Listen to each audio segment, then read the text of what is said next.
A ver, ponte cómo vas a estar, más o menos. ¿Ahí?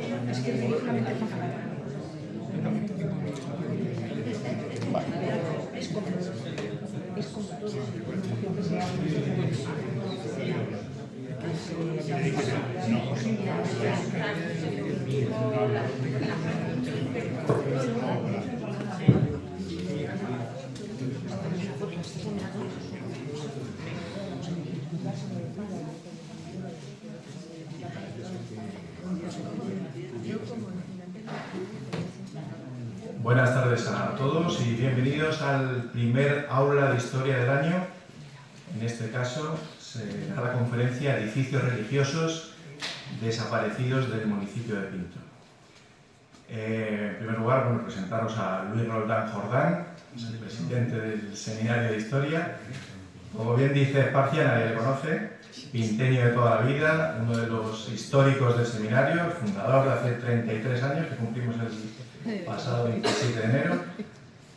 Y sin más, os dejo con él. Bueno, hoy vamos a aprender una cantidad de cosas nuevas sobre ermitas, asilos, edificios religiosos desaparecidos, así que sin más os dejo con Luis. Bueno, muchas gracias, bienvenidos a todos. Os voy a hablar de los edificios religiosos desaparecidos del municipio de Pinto, pero también vamos a dar un pequeño repaso a todos en general para que nos vayamos situando y veamos la evolución y los sucesos más o menos relativamente graves o eso que hayan sufrido estos mismos edificios. Bien, en febrero del año 1992, el Seminario de Historia de Pinto pidió permiso a la diócesis de Madrid-Alcalá, que era a la que pertenecíamos, para poder actuar y trabajar en el archivo parroquial. Esta foto, me hubiera gustado que hubiera estado Antonio por aquí, con 32 años menos. Nos supuso encontrarnos un archivo de aquella manera, descolocado totalmente, sin una calidad en cuanto a la instalación, etcétera, etcétera. Demasiado que se conservaba el archivo parroquial, demasiado. Lo que tuvimos que hacer es, primero, ver lo que había. Sacar todo de los armarios, había una mesa de ping-pong enorme, pues encima de la mesa de ping-pong colocamos los libros y empezamos a seleccionar los de bautismos, los de matrimonios, los de defunciones, etcétera, etcétera, para hacer una primera relación y volverlos a colocar, claro, y luego saber en qué estantería estaban para poder trabajar con ellos.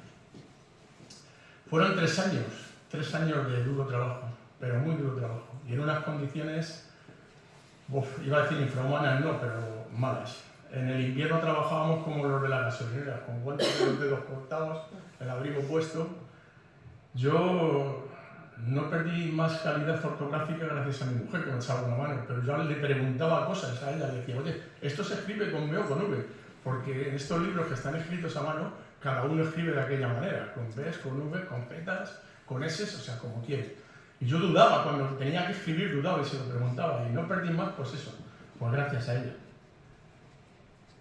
Pero fue gratificante porque empezamos a conocer muchas cosas que desconocíamos o que conocíamos por transmisión oral. Nos sonaban cosas, la ermita de Santiago, la ermita de San Esteban, y no sabíamos en realidad cómo era el edificio, qué es lo que había. Bueno, pues gracias a trabajar en esto, trabajamos con los libros de cabildos, que son instituciones eclesiásticas del siglo XI.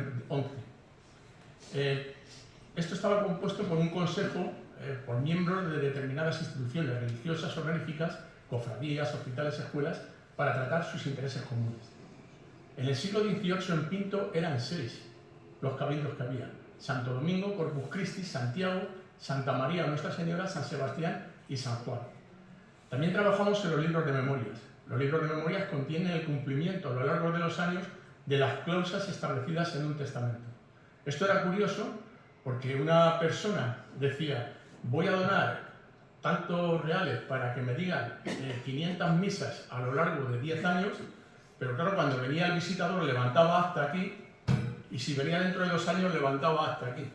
Con lo cual, el perseguir, digamos, la trazabilidad de eso era prácticamente imposible, era de casualidad, que estaba alguien, oye, mira, que me ha parecido esto, y cada paso, como digo yo, era una sorpresa.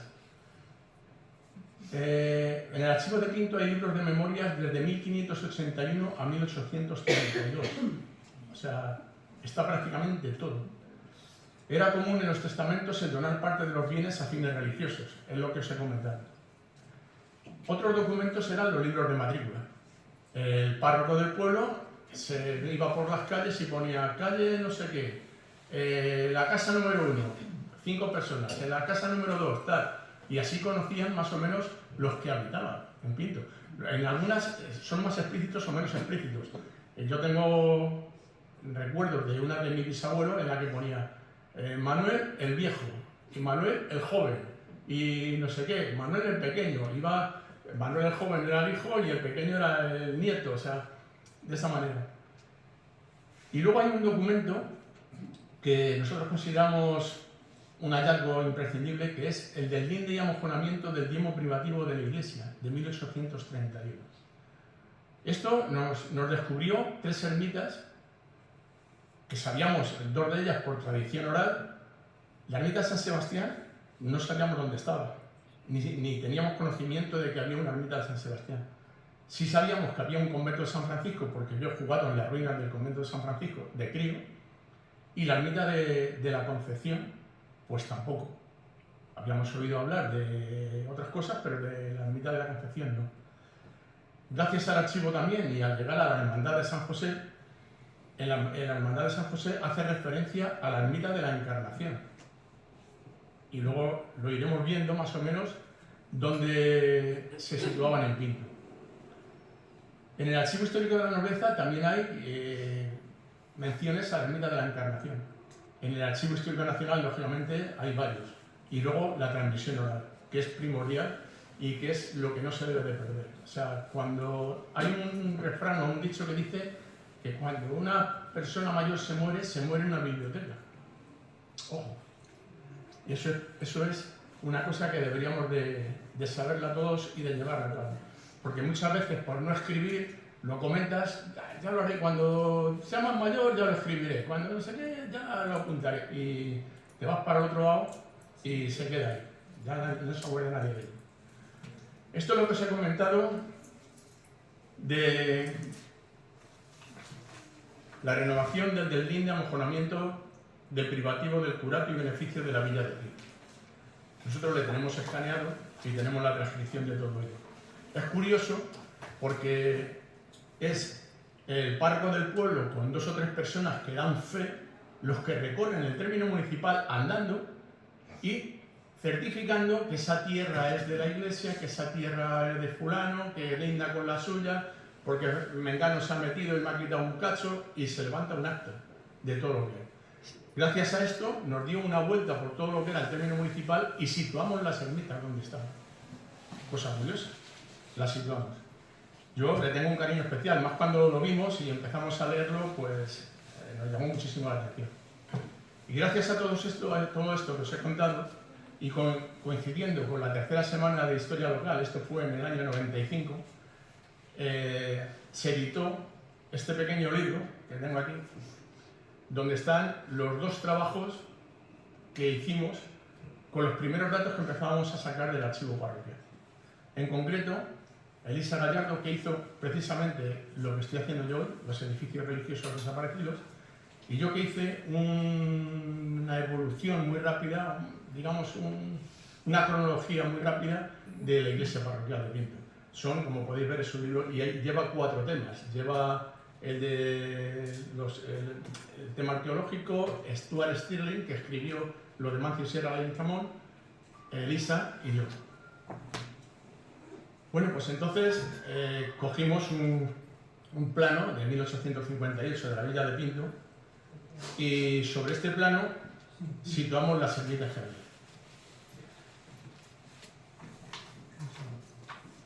Si veis, en el número 1 he puesto Santo Domingo de Silos, que es en el centro, en azul, ¿vale? Y luego, siguiendo el orden de las agujas del reloj, nos vamos arriba, tenemos la ermita de Santiago, la ermita de San Sebastián, el convento de San Francisco, la ermita de San Antón, el convento de San José, la ermita de San Juan, la ermita y el hospital de San Juan, la ermita de la Concepción, el hospital de San Rafael, la ermita del Cristo del Calvario, la Encarnación y las Capuchinas, que ya os he revelado un secreto, estaban en el mismo convento, las dos ermitas. ¿Vale? Entonces, os voy a leer cómo lo define aquí en el libro este.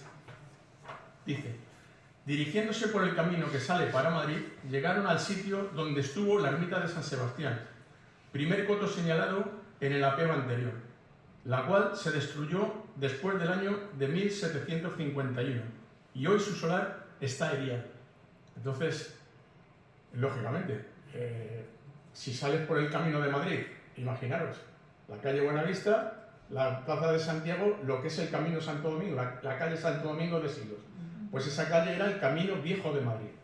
Entonces, saliendo por ahí, volvamos al sitio donde está la ermita de San Sebastián. Este es el camino viejo de Madrid, la ermita de San Sebastián. Vamos a empezar por el principio. En la iglesia parroquial, esto se merecería una conferencia entera, y se merece una conferencia entera. Nuestro compañero Jesús Ángel ya ha dado una, y este año, cuando tratemos de Miguel Adán, volveremos a hablar de la iglesia la iglesia parroquial, porque es una joya. Yo he querido poner esta fotografía porque estuvimos a punto de perderla, y Mario, que también ha trabajado y ha estudiado bastante sobre este tema, lo corroborará. La iglesia era, hasta el año 1900, esta fotografía del año 1918, hasta aproximadamente 1920, era más o menos así. Bueno, se empezó a desmontar el campanario porque cayó un rayo, etcétera, etcétera. Si veis en la segunda fotografía, en la parte de abajo donde está el ratón, la portada está en ruinas. Y en el año 23 se hace esto y se fastidia todo lo que es la portada enorme que teníamos y el maravilloso monumento que perdimos. Así estuvo hasta el año 95, en que se le hizo el campanario, y he puesto estas dos fotografías juntas para que veáis una comparativa de las dos. Yo no voy a entrar más en profundidad de este tema, esto se merece una conferencia solo y única y exclusivamente para ello. Pero vamos a hablar de la ermita de Santiago, que es, según hemos visto el plano, la primera que nos pillaba de paso. La ermita de Santiago, como es normal, estaba en la plaza de Santiago. Todos conocéis la plaza de Santiago. ¿Qué datos tenemos? Que esta ermita estaba situada en la actual plaza de Santiago. Está reflejada en el plano de Pinto de 1858, ahora lo veréis. Son los cofrades, en la descripción de la ermita, son los cofrades los que deciden cómo hacer la ermita. Dicen que tiene que tener 11 varas de largo, con paredes y todo, que son 9 metros aproximadamente. Una portada grande con 2 puertas, cada una con su póstigo, es decir, que se puedan abatir individualmente, con su llave y cerradura.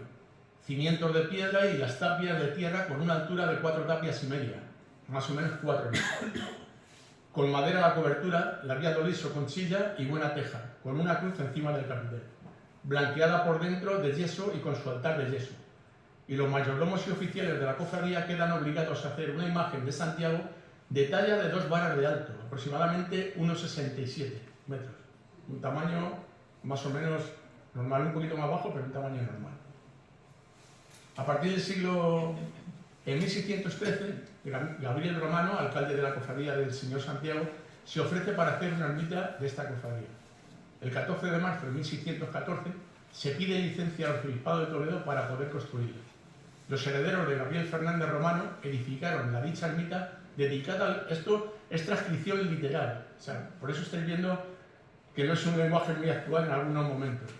Dedicada al glorioso apóstol Santiago, patrón de España, que está en la salida del camino que va a Madrid. En una placeta muy anchurosa, toda de ladrillo y cal muy fuerte y esta blanqueada, con buenas y recias puertas, con su altar, retablo dorado y estofado y su lámpara. Y en el nicho, en medio, la imagen de bulto del glorioso Santiago Apóstol peregrino.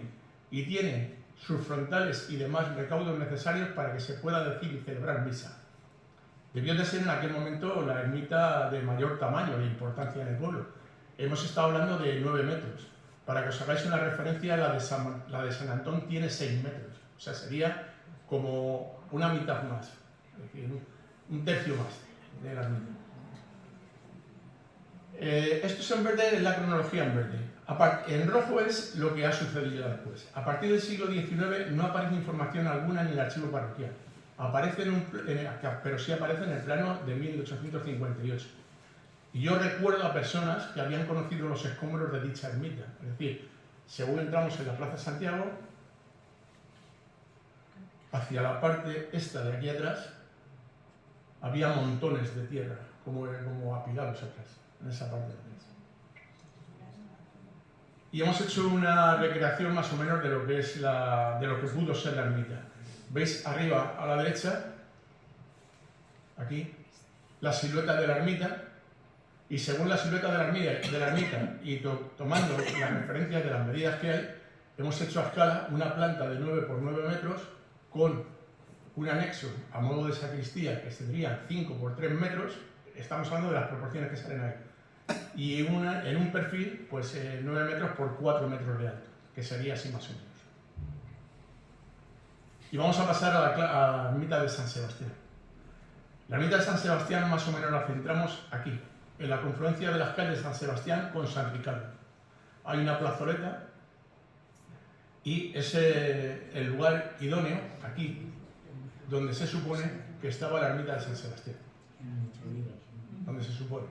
Esa estaba pues un poquito más más a las afueras de la ermita de San Ricardo. Voy a volver para atrás un momento porque quería comentaros una cosa, antes de seguir en ese sentido. En este plano, que es el que hemos visto antes.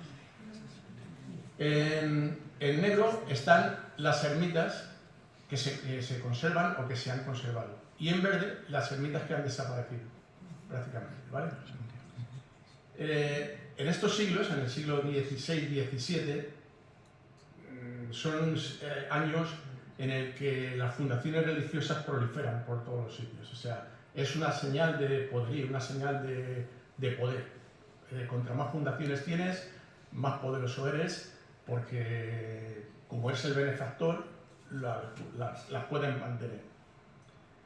Si os dais cuenta, están alrededor del pueblo, ¿Por qué alrededor del pueblo? Pues porque se situaban a las salidas de los caminos importantes del pueblo. ¿Para qué? Para que el que saliera bendecido y para que el que entrara bendecido. ¿Vale? Entonces tenemos la ermita de Santiago en la salida del Camino de Madrid, la ermita de San Sebastián en la salida del camino que va a Perales, el convento de San Francisco en el Camino Nuevo de Madrid, lo que ahora es la A4, la ermita de San Antón en el camino que va a San Martín de la Vega y al Real Cortijo de Bosque. San José ha sido posterior, o sea, no se edificó después. La ermita de San Juan, camino que va a Cienpozuelos. La ermita de la Concepción, camino de Valdemoro y de Toledo. La ermita del Cristo del Calvario, Fuenlabrada, Parla, Torrejón de Velasco. Es decir, estábamos como protegidos. La colocación de las ermitas más o menos tenían ese sentido religioso.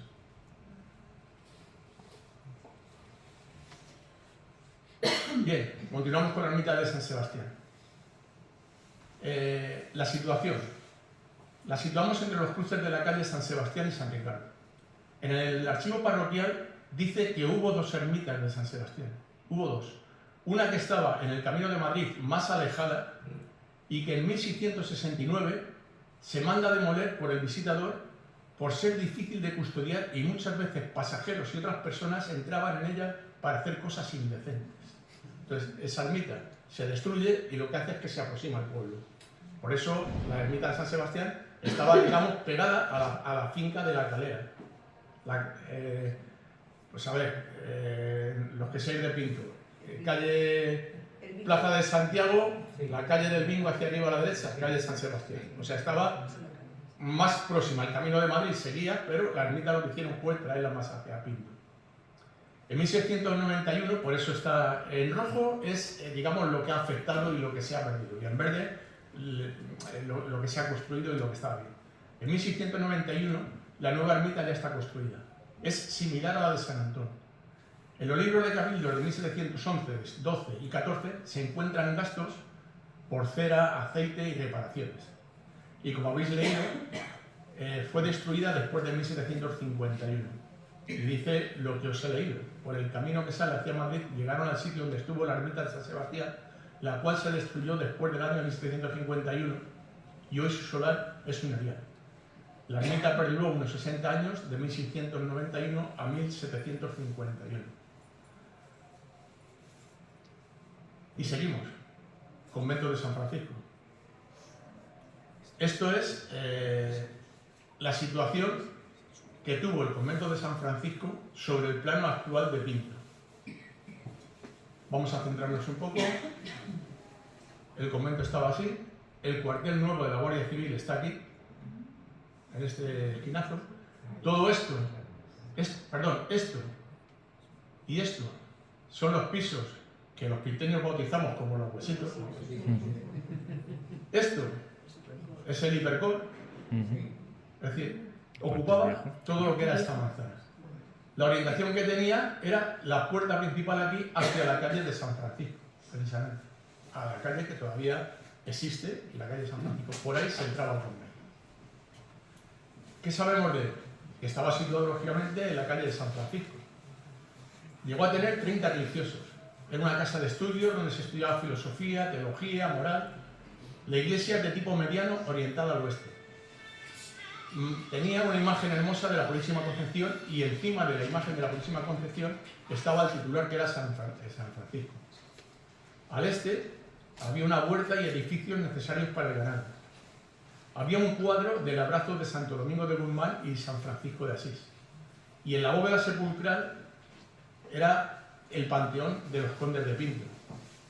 Por lo cual, allí estaba Luis Carrillo Benavides, familiares de él, e incluso de familiares de él, porque Pedro Pacheco Chacón, que es el que funda el convento de las monjas capuchinas, hasta que se concluye la iglesia y la bóveda de la que está debajo del altar mayor, entierra a sus familiares en el convento de San Francisco. Aparte de todo esto, era también cementerio municipal. Allí había enterramientos. Tenemos estudios de los que se enterraban en la iglesia, de los que se enterraban allí, etcétera, etcétera. Por cronología, vamos a decir que el convento está fabricado aproximadamente a mediados de 1400-1500, por ahí. Porque aparece en un mapa de las fundaciones religiosas que va de 1219 a 1550, y aparece la de Pinto como con un punto en negro que ya estaba establecida. En 1504 hay un pago de la iglesia al convento de 27 fraguas de trigo, en el libro de fábrica número 1. En 1565 hay un testamento de María Pantoja que dice que quiere que se la entierre bien. En el 1585, en el libro de Amorcracia, hay un recibo de 277 reales por misas rezadas en el convento. Esto es lo que os he comentado antes. Alguien en su memoria pone que paga 277 para que se le digan misas, pero en tal sitio. En 1639 los frailes tienen un pleito, el marqués de Castrofuerte tiene un pleito con los frailes porque quiere fundar en Pinto otra fundación mendicante, que son las capuchinas, y los frailes se quejan diciendo que el pueblo no es tan grande y que qué va a pasar, que si hay que repartir, pues que la cosa va mal. Entonces, por el, vamos a decirlo así, enchufe que tenía Pedro Pacheco con el rey, lógicamente se le concedió que se fundara las monjas capuchinas. En 1646 se da el traslado de los restos de la esposa y del hijo del marqués de Castrofuerte del convento de San Francisco al convento de las capuchinas. Hay muchos más enterramientos, yo he resaltado más o menos así los más importantes o los que más fácilmente he podido recoger. La decadencia del convento. Dicen oralmente que fue en la época de la Guerra de la Independencia, 1808, que los franceses destruyen el convento. Lo que es cierto es que no hay nada, o sea, personalmente no hemos encontrado nada en el archivo que nos haga suponer o decir a ciencia cierta que sea debido a eso. Lo que sí sabemos es que en el 1835 la desamortización de Mendizábal obliga a los frailes a salir del convento y abandonarlo. En el 1838 ya se sabe que el convento está en ruinas, que está arruinado. Además, hay un apunte que dice que muere el niño de 9 años, Felipe Lozano, por el derrumbe de una de las paredes. Muere sepultado. Se derrumba una de las tapias, le cae encima, y es uno de los últimos apuntes que hay de lo que sucede allí. Entre 1839 y 1840, en los libros de matrícula, se sabe que viven en las ruinas 17 personas, de las cuales hay una familia con 4 hijos, 3 huérfanos, 3 viudas con sus hijos, hasta sumar los 17. Y se sabe que están viviendo allí, en las ruinas de San Francisco. En 1841 y 1844, en los libros de matrículas, aparece como cerrado, arruinado o desaparecido el convento. Anteriormente también, claro, entre 1839 y 40, ya se deja de enterrar porque también se hace el cementerio, el que nosotros llamamos el nuevo, que estaba en las afueras, y se deja de enterrar tanto en San Francisco como en la iglesia parroquial, que se enterraba, según miran la iglesia, en el lateral de la izquierda. Ahí estaba el cementerio municipal. Y ya se pasan a enterrar al cementerio municipal. Como veis, era un monasterio, un convento de cierta importancia y de cierta relevancia. Hay gente también que lo ha ligado con los templarios en un principio y tal, pero bueno, yo me limito a exponer mi opinión y lo que yo sé, he investigado. Esto es una recreación que hizo Fernando Ferro sobre cómo era, con los datos, con las medidas y con otros conventos de la misma orden. Vemos en la planta baja la iglesia, el claustro, donde se encuentra la biblioteca, los comedores, las cocinas, el refectorio. En la parte de arriba, las celdas, todo alrededor, y una sala, pues como de rezo de oración, o para ello. O sea, es una recreación que hizo Fernando a escala y está bastante bien construida. El 4 de septiembre de 1985 nos despertamos con esta noticia del diario Ya. Encontrados restos humanos del siglo XV en unas excavaciones realizadas en Pinto. Resulta que se ponen a construir en este sitio y al empezar a excavar y hacer el vaciado del garaje, pues salen restos humanos. Restos humanos, ¿esto de qué es? Entonces,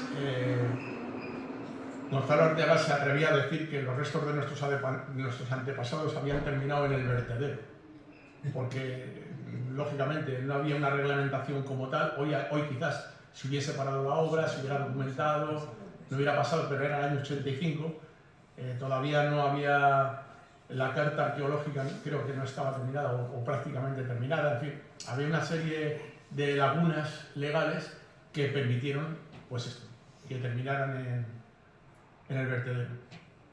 Y yo por suerte pude hacer estas fotografías de lo que era la excavación de la cripta. Esta parte de aquí atrás que veis son las chimeneas, los pisos de las chimeneas. Y esta parte de aquí es la pared donde Eladio guardaba los camiones, Eladio Pacheco guardaba los camiones. Tengo otros 2 más, pero el problema que teníamos antes es que no teníamos teléfono móvil. Entonces, hacíamos unas fotos y cuando se nos llevaba el carrete íbamos a Crespo, si tenías suerte revelaba las 36 y si no, pues lo habías perdido. No como ahora, que haces, no me gusta, otra. Era lo que había. Por eso no tienen la calidad que debieran de tener, también porque han pasado muchos años de ellos. Y esto es lo que os puedo contar del convento de San Francisco. Pasamos a San Antón, que como existe esta ermita y gracias a Dios se mantiene, pues solamente os hago unas pequeñas referencias. Lo que encontramos en el archivo parroquial es un edificio de planta rectangular, cubierto a 4 aguas con teja árabe, con 2 elementos añadidos, uno en el lateral derecho a modo de sacristía y un atrio en la parte delantera. Y que en 1695 se le concede la licencia para celebrar misa en ella. Os he puesto una imagen, la más antigua que tengo, que es del año 45, 50 por ahí. Y una actual para que se vea un poco la comparativa de lo que era la ermita.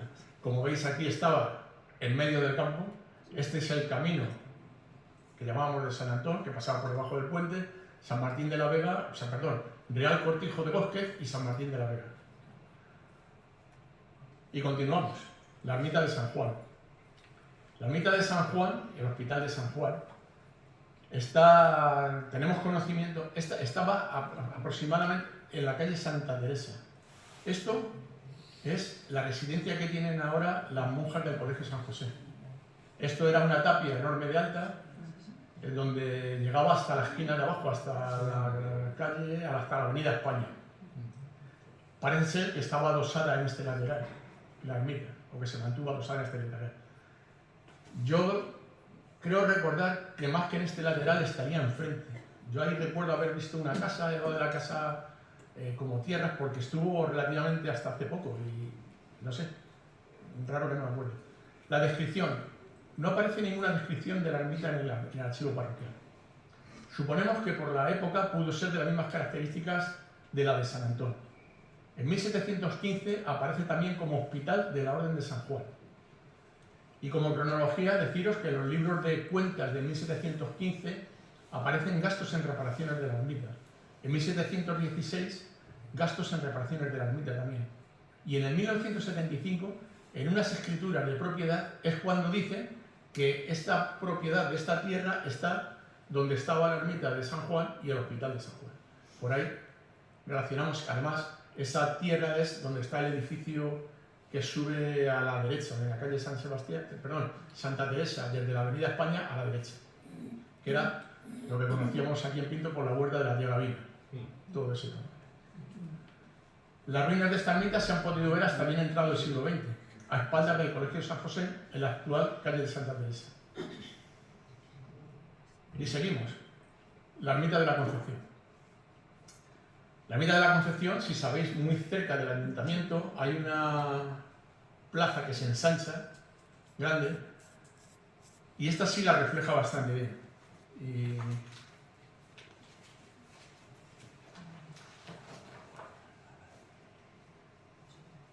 Dice: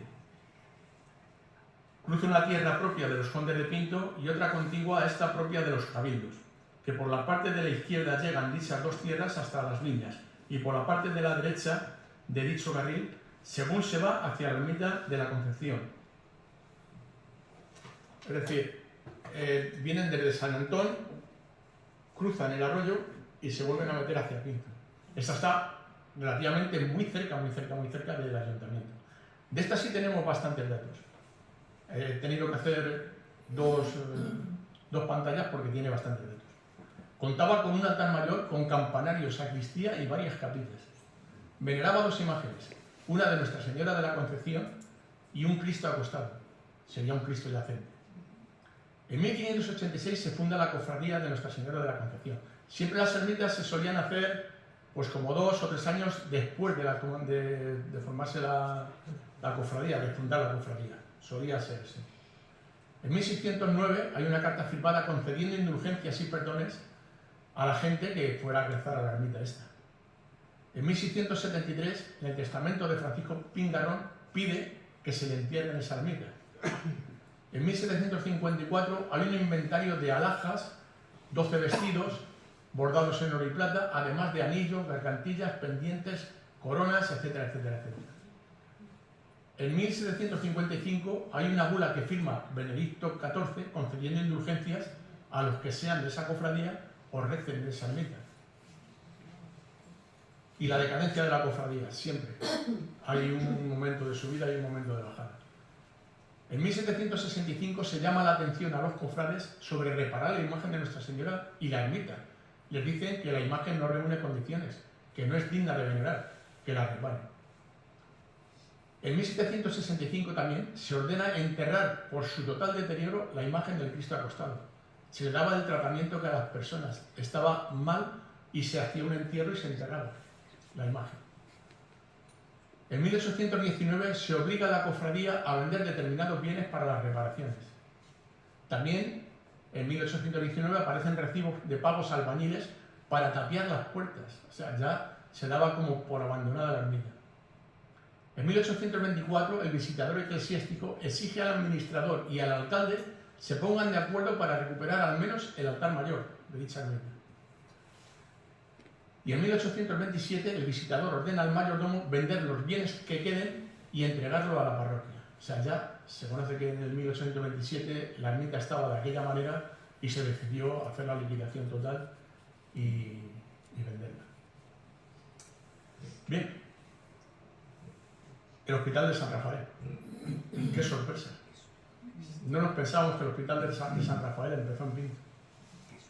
Empezó en Pinto, el Hospital de San Rafael. El actual Hospital de San Rafael de Madrid empezó en Pinto. Esta fotografía, que es del año del vuelo americano de 1956, podemos apreciar dónde estaba el Hospital de San Rafael. Ocupaba una parcela, una casa, señoría, una parcela grande, en lo que hoy es Buenos Aires, la calle Buenos Aires, y la calle Torrejón. Estaba mirando porque uno de los que ha vivido en estas casas me ha dicho que iba a venir. Digo, alguien nos certifique que esto.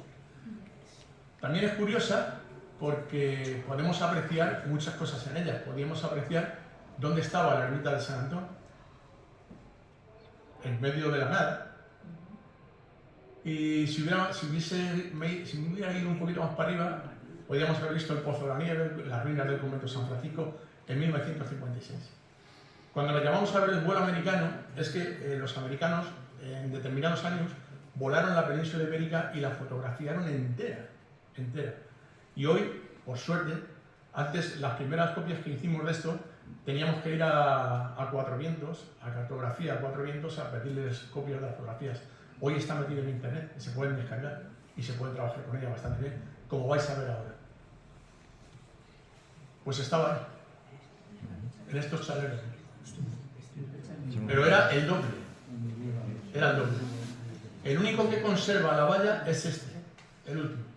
Conserva la valla y el enrejado. ¿Por qué? Ya la cambió.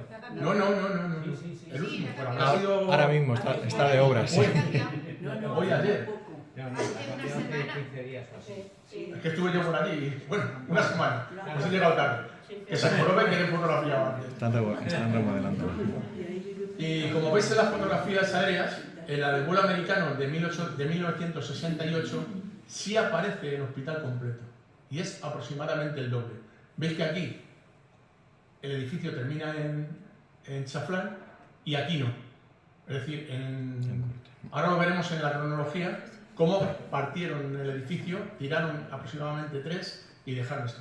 A ver, 3 porque lo parcelaron, lo trocearon y lo vendieron como tal a diferentes familias, a diferente gente, como viviendas unifamiliares.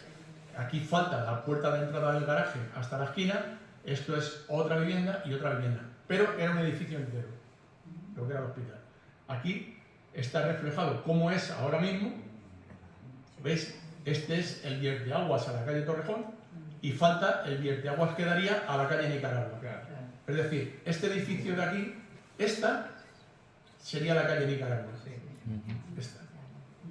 Entonces, aproximadamente se conserva la mitad, pero conservamos un medio hospital.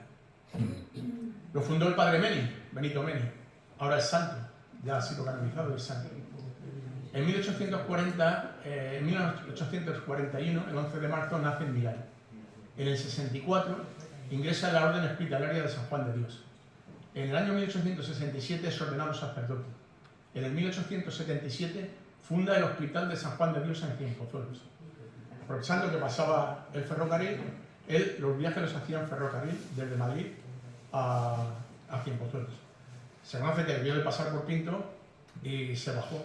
Y en 1892 funda en Pinto el actual Hospital de San Rafael como asilo de niños raquíticos y escrupulosos pobres.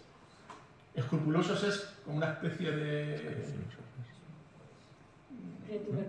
una tuberculosis, más o pretuberculosis, ¿vale? Sí. En 1900 se traslada el hospital hasta el Paseo de las Acacias, pero no se traslada totalmente. Es el primer traslado, aproximadamente de la mitad.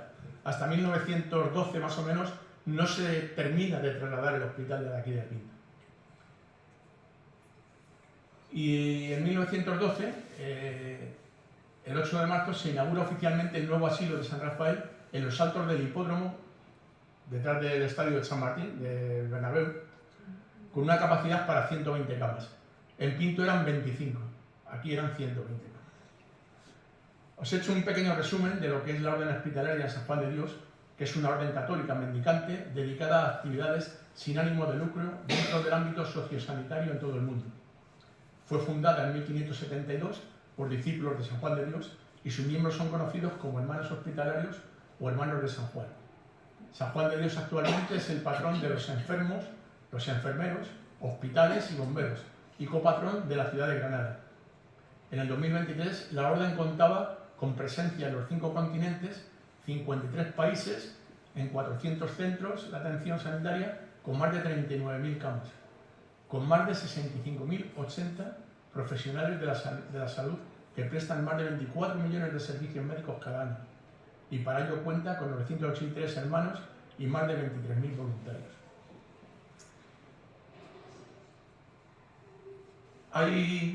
En los libros que he consultado, me aparece que el padre Benito Meni compra la finca de Pinto. Sin embargo, hay otros que dicen que no, que se la regala don Luis Bahía y Urrutia. Don Luis Bahía y Urrutia es un industrial, gran industrial, es abogado, es filántropo y sociólogo, y trabajó, ojo, en la administración y gestión de bienes de la propiedad de una importante saga de Madrid, concretamente al servicio de doña María Diega Desmaisieres y Sevillano, condesa de la Vega del Pozo, una de las personas más ricas de España. El día 8 de junio de 1883, ya os va a sonar, don Salvador de Zulueta y don Luis Bahía crearon una sociedad que se llamaba Compañía de Ferrocarril Madrid a San Martín de Valdeiglesias, con un capital de 3 millones de pesetas, del orden entonces, ojo, compuesto por 6.000 acciones de 500 pesetas cada acción. Este señor estaba en Pinto y, como se suele decir, no daba puntada sin hilo. En Pinto se acababa de inaugurar el ferrocarril Madrid-Aranjuez, estaban Jaime y Edmundo Meri, y también este hombre, Rigoberto Albors, el industrial de Alcoy, que tenía en Pinto una fábrica de papel, un molino de papel, que también fue de los que invirtieron en MZA, Madrid-Zaragoza-Alicante, la línea ferroviaria. Entonces, lógicamente, este señor compraría esta propiedad por aquí y al rebufo de lo que hemos comentado, de luego invertir en la línea de ferrocarril Madrid-San Martín de Valdeiglesias, que no llegó a funcionar. Si hicieron las expropiaciones, pero no llegó a funcionar como tal. Y fue senador por la provincia de Madrid entre 1910 y 1914. Y esto es de dominio público. En la página del Senado te metes con este nombre y te salen los expedientes de este señor. Dime capital que disponía, porque es de ley. Y está así. Entonces, teóricamente hay unos que dicen que fue él el que le regaló la finca y hay otros que dicen que no, que la compró. Que Benito Meni compró la finca en Pinto. El caso es que para bien hizo el hospital. Y esta es la imagen histórica del centro de Pinto. Aquí se lo tengo que agradecer muchísimo al hermano José María Viadero Torre, de la Orden Hospitalaria de San Juan de Dios, que desde el hospital de San Rafael de Madrid ha tenido la deferencia de mandarme la fotografía de lo que era el hospital de Pinto. Como veis, no ha cambiado nada. Esta fotografía no se puede hacer ahora mismo porque aquí pilla la bajada de la obra más y un pico de la obra más. Encima, Renfe ha puesto una protección y no se puede acceder porque esto está hecho... Perdón, del Mercadona. Está hecho desde las vías del tren. No puedes acceder a las vías del tren. Y si accediéramos a las vías del tren, nos íbamos a encontrar aquí con el enrejado que hay delante. Y si te vas al otro lado, aunque te pongas de pie, ya no saca la misma perspectiva, porque hay unas pantallas antisonoras, antirruido. Aquí se ve bastante bien lo que era el edificio. Llegaba desde la calle Torrejón aproximadamente hasta la calle Nicaragua, más o menos. Un pelín menos. de la calle Nicaragua. Y se troceó por aquí aproximadamente. No, antes. Por aquí. Ese edificio fue Colegio de Adoratrices de la vizcondesa de Jorbalán, que es la mujer que cedió el edificio, bueno, y toda la quinta de las Mercedes, a su abogado, que era el padre de ese señor. El padre Se llama Cirilo Bahía. Y Cirilo Bahía, al fallecer, se lo cedió, bueno, lo heredó el hijo.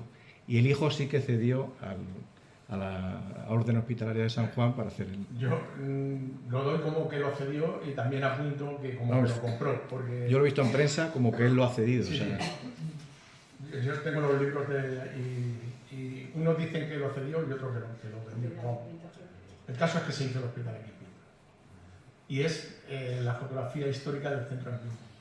Deciros que cuando se habla con ellos, con los hermanos de San Juan de Dios, dicen el hospital de Pinto Madrid, el asilo de San Rafael de Pinto Madrid. O sea, al de Madrid le siguen llamando de Pinto Madrid. Y esta es la comparativa de lo que hubo y de lo que ha quedado del hospital. Y en 4 fotografías aéreas, en 1956 está entero, en 1968 también está entero, y en 1973 ya no está entero. Y en el 2010 tampoco. Yo creo que se ha reducido todavía más. Creo. De cómo estaba en el 73.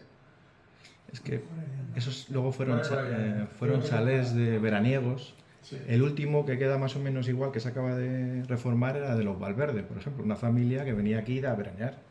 Es la mujer de Morales, De Ramón Morales. de Ramón Morales. Bueno, Bueno, los padres de ella. claro. La ermita del Cristo. Vuelvo a hacer con la ermita del Cristo, como sigue en pie y sigue utilizándose y su estado de conservación es bueno, pues solamente una pequeña referencia. Este es un grabado de 1851, cuando se inaugura la línea del ferrocarril Madrid-Aranjuez, pues dibujan de Pinto lo más importante, entre ellos la ermita del Cristo. Aquí se puede ver cómo era más o menos en aquella época y difiere un poco de la que hay ahora. O sea, ahora aquí se ha levantado el frontón, es el frontal que lleva, donde va la campana. En la descripción, que es un edificio de planta rectangular que presenta una fachada enfoscada en cemento con zócalo de piedra y coronada por una espadaña con las jambas y los pilares también enfocados. Y en cuanto a la cronología, que fue construida entre los siglos XVII y XVIII, aproximadamente. Entre los siglos XVII. Anda a caballo, entre 1600, no sé, y casi finales, y 1700. Y pasamos a la Plaza de las Monjas Capuchinas y a la ermita de Nuestra Señora de la Encarnación.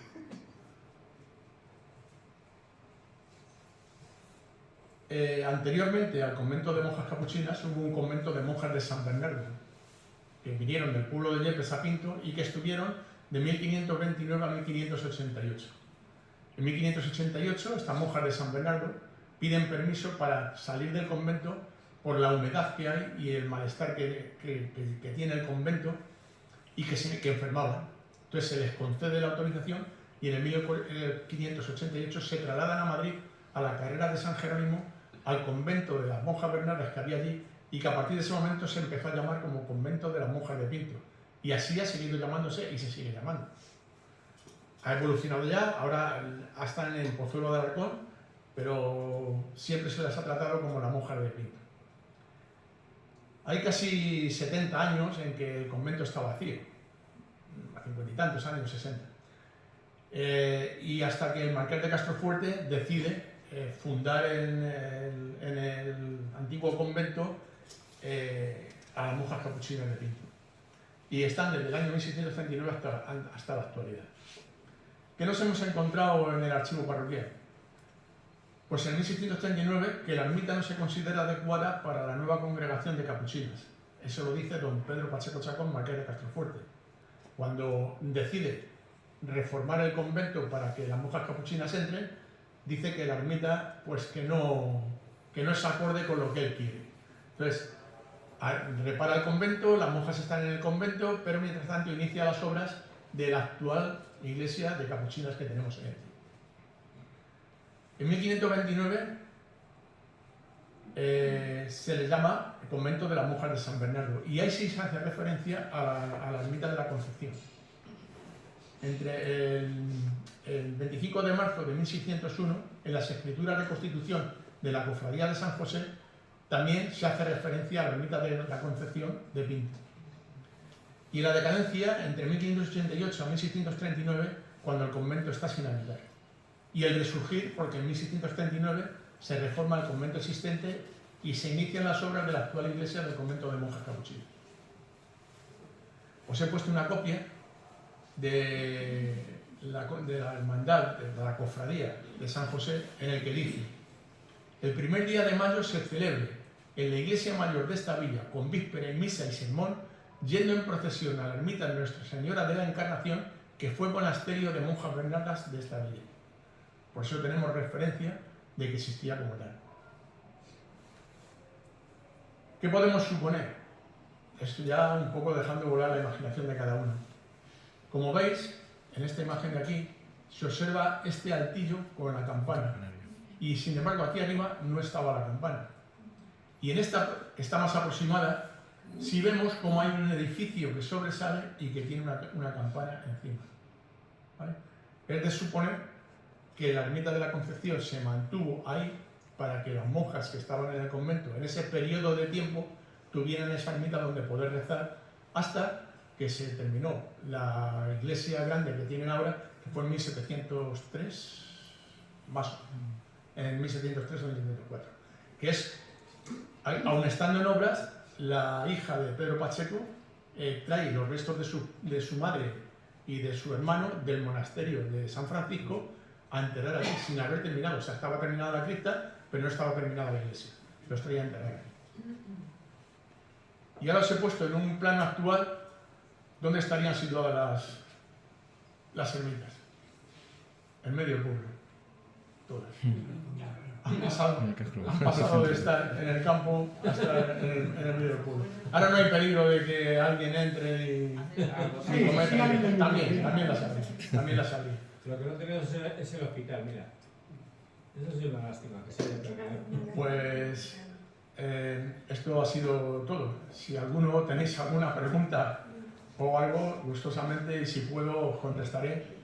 Os invito a que el próximo mes de febrero, el día 28, hemos tenido que hacer un cambio y entonces iba a hacer la conferencia Mario coincidiendo con la inauguración la reinauguración de la iglesia de San José, pero por problemas de trabajo la hemos tenido que cambiar. Entonces voy a darla yo sobre el convento de Capuchinas y él la trasladará a marzo. Es decir, del convento de Capuchinas actual hablaremos el mes que viene, y de la iglesia, la número 11, esta que está aquí, del convento de San José, hablará Mario en marzo.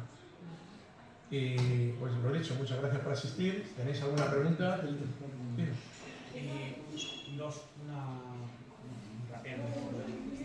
¿Hay alguna exclusión del convento de San Francisco? Porque se ve que es un convento de cierto nivel, pero no parece que haya nada.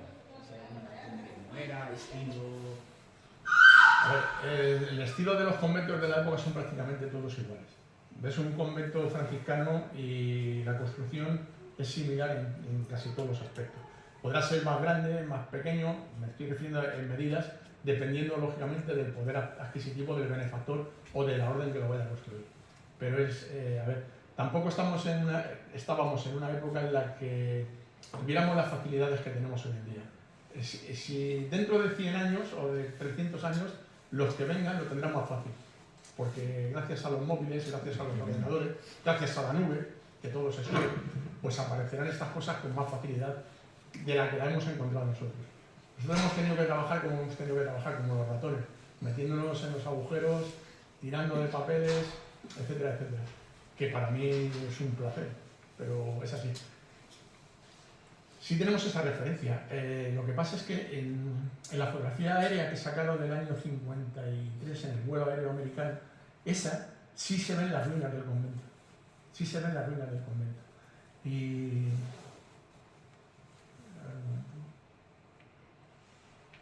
Sí, pero que no haya una fotografía, no haya algo en el que digamos... Era era muy habitual antes cuando había viajeros que pasaban por ciudades de cierto fuste, pues que se paran a, por lo menos a mencionar monumentos de cierta importancia o donde había altares importantes. Escritos sí que hay, pero la fotografía empezó No, en 1800... digo fotografía, digo descripción, o sea, un viajero que pasase... Descripciones y sí que dice hay. eso. Una persona que estuvo como médico, o farmacéutico, que hizo un libro que lo hizo a mano, escrito a la máquina, y pegando las fotografías él de su cosecha, nos facilitó un montón, porque vimos fotos que, vamos, ni nos imaginábamos de ellas. La primera vez que pedimos ese libro nos lo sacaron, o sea, no nos lo dejaron. En la biblioteca de farmacia, en la terraza, tuvimos que ir con nuestras cámaras y así, a pulso, hacer fotografías de las fotografías. Al principio. Luego ya cuando se lo pedimos, casi 15 o 20 años después, ya sí nos facilitaron el escaneo de esas fotografías. Te quiero decir que sí, que este señor vino y hizo un estudio y lo fotografió. Pero es que el convento este está en ruinas desde el 1800 y pico, como has visto. Entonces, en el plano este de 1858, donde está el círculo del convento de San Francisco, el número 4, ves que hay una silueta dibujada, Sí. prácticamente. Hay una silueta ahí dibujada. Y por eso, por esa silueta, el hombre este que os he dicho hizo la... Mozota se llamaba. No, Fernando. Fernando Ferro. Ah, Sacó la escala de especial estudio. y lo hizo a escala en la composición que suponíamos, pero eso, mirando otro convento franciscano de las mismas características que esté actualmente funcionando o que se conserve bien. Pero es muy difícil. Sí, no, por supuesto. Tiene que ser casualidades. No, sobre todo porque además hablamos de fundación del siglo XV, que ya estaba construido por un parece que era con aquella época, y digo, pues si era Si había alguien había descrito pues, algo. una descripción de época, lo que fuese. Y yo mi segunda pregunta, viendo ahora la imagen de la ermita del Cristo y comparándola con la anterior, que nunca había caído, pero personalmente, ¿quién hizo esa restauración? O sea, ¿dónde salió esa restauración que parece que no tiene tanto que ver con la ermita antigua? Y yo personalmente, digamos, no sé, me parece que tanto la mampostería como el zócalo como el resto realmente, y la fachada que realmente no... Parece como un pegote.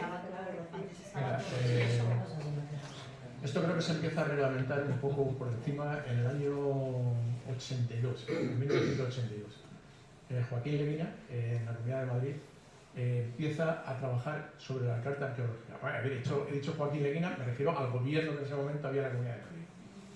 ¿Vale? Entonces, cuando se empieza a trabajar en la carta arqueológica, se empieza desde cero. Hasta la carta arqueológica, todo el monte sobre y campamos cada uno de nuestras anchas. A partir de la carta arqueológica se trata de reglamentar todo lo que se podía encontrar o que andaba en el subsuelo. Pues hay una serie de arqueólogos que se dedican a recorrer los pueblos de la Comunidad de Madrid hablando con la gente. Oiga, ¿usted es del pueblo? Lo digo porque a mí me ha pasado. ¿Usted es del pueblo? Sí. ¿Usted se acuerda de algo que haya por aquí? Pues por aquí, tal, no sé qué. Y los tíos tomaban nota. Luego se hacían fotografías aéreas, ya se utilizaba el color y se veían las diferentes tonalidades que tenía el suelo. Y por las diferentes tonalidades, esta está más oscura que la de al lado. Pues aquí posiblemente haya algo debajo. Se empezaban a acotar esas cosas o esas zonas como zonas de posible interés arqueológico. Entonces, se iba a construir. Y tú llegabas al ayuntamiento a pedir permiso para no sé qué, no sé cuánto.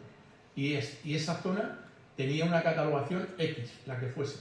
Te obligaba a que contrataras tú los arqueólogos e hicieras tú la inspección o te ponías en la lista de espera de la Comunidad de Madrid que te lo hicieran ellos. Con lo cual ahí se podía eternizar. La mayoría de las constructoras pues contrataban sus arqueólogos, se catalogaba, se estudiaba, se reflejaba y la mayoría de las veces que no solían tener un interés, no era Mérida ni mucho menos, pues estaba catalogado. Si pillaban en el centro de una plaza se informaba de que estaba ahí y si pillaban en un edificio se informaba de que había sido turco y se retiraba. Ya está. Y a partir de ahí se empieza a reglamentar un poco esta situación. ¿Que hay muchas lagunas legales? Claro que las hay. ¿Que el que hizo la trampa? De toda la vida. Y que yo no sé, ¿Por qué hizo esa reforma? ¿En base a qué? ¿Y quién se la realizó?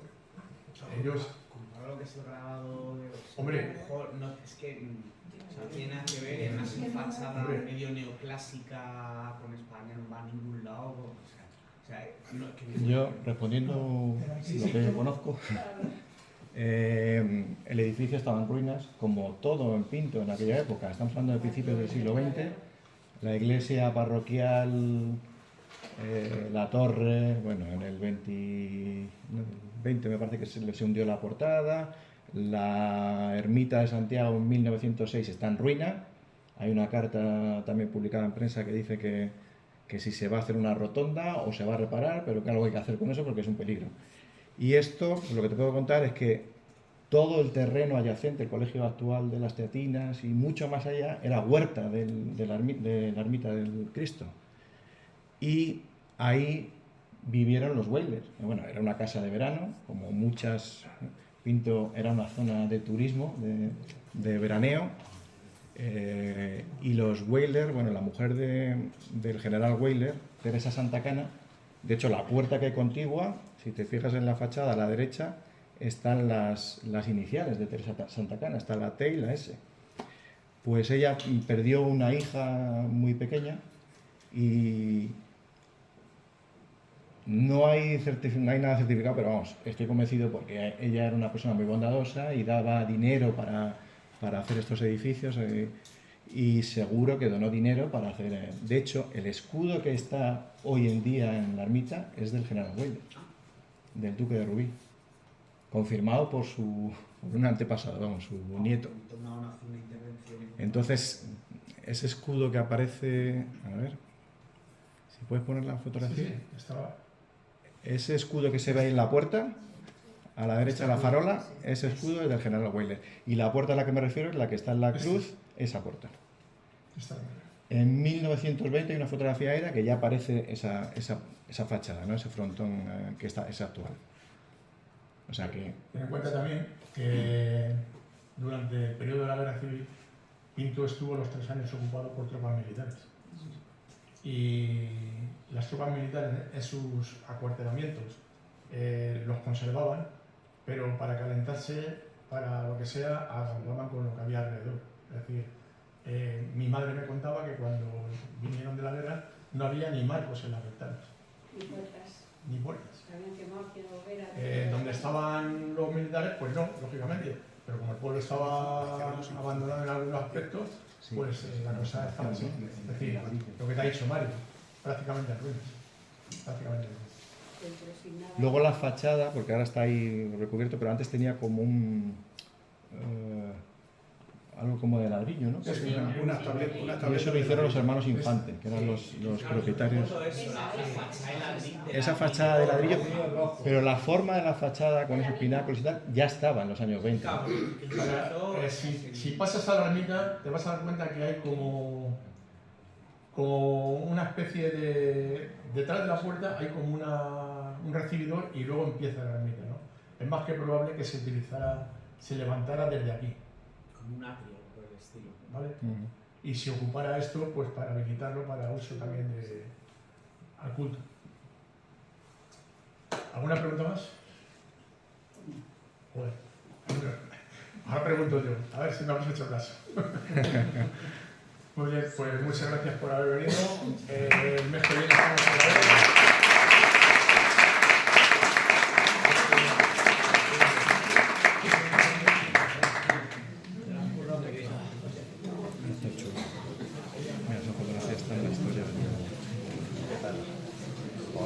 ¿Qué tal? Buenas tardes, hermano.